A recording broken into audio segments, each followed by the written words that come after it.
বন্ধুরা, এটা হচ্ছে ফটোগ্রাফির লোগো। আপনারা যখন একটা ফটোকে আপনার ফেসবুকে আপলোড করবেন, তখন এই ওয়াটারমার্ক বা ফটোগ্রাফি লোগো যেটাই বলেন, এটাকে যদি আপনার ফটোতে আপনি লাগাতে পারেন, তাহলে আপনার ফটোতে আলাদা একটা লুক আসবে, সুন্দর দেখাবে, আর আপনার ফটো কেউ চুরি করতে পারবে না। তো এই ধরনের লোগো কিভাবে মোবাইলের মাধ্যমে বানানো যায় সেই প্রসেসটি আজকে দেখাবো। তো মূল ভিডিওটি শুরু করা যাক। তো চলে আসলাম মোবাইল স্ক্রিনে। এখান থেকে পিক্সেল ল্যাব অ্যাপটি ওপেন করে নিলাম। তারপর এখান থেকে আমরা যে ক্যামেরার পিএনজিটা অ্যাড করছিলাম সেটা এখান থেকে নিয়ে নেব। আপনারা যদি গুগলে যেয়ে সার্চ করেন ক্যামেরা পিএনজি, তাহলে অনেক পিএনজি পেয়ে যাবেন। সেখান থেকে আপনাদের যেটা পছন্দ হবে সেটা ডাউনলোড করে নেবেন। তো আমি এখান থেকে একটা ক্যামেরা পিএনজি সিলেক্ট করে নিচ্ছি। তো এই ক্যামেরা পিএনজিটা আপনারা গুগলে যে সার্চ করবেন তাহলেই অসংখ্য পিএনজি পেয়ে যাবেন। তারপরে আপনার পছন্দ মতো একটা ডাউনলোড করে নেবেন।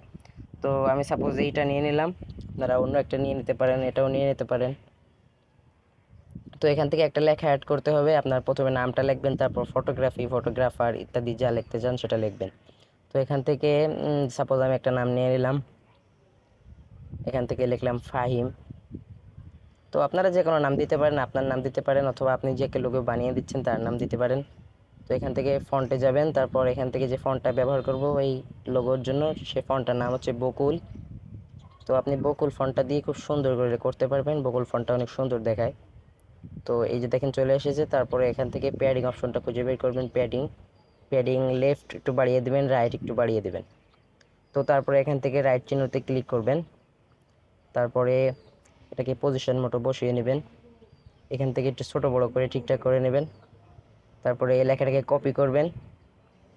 কপি করার পরে আপনি যে লেখাটা ফটোগ্রাফি, ফটোগ্রাফার ইত্যাদি লিখতে চান সেই লেখাটা এখান থেকে লিখে নেবেন। আমি এই লেখাটা কপি করে রাখছি, এখানে পেস্ট করে দিলাম। তো তারপরে এখান থেকে এটা ছোটো করবেন, ছোটো করবেন। তারপর এখান থেকে বসিয়ে দেবেন এটাকে এভাবে। তো তারপরে এখানটা ব্যাকগ্রাউন্ড অপশনে যেয়ে ট্রান্সপারেন্ট অপশনটি চালু করবেন। তারপর এখান থেকে সেভ অপশনে যেয়ে আলট্রা করে সেভ করে নেবেন। তো এটাই ছিল আজকের ভিডিও। ভালো লাগলে লাইক কমেন্ট শেয়ার দিয়ে পাশে থাকবেন।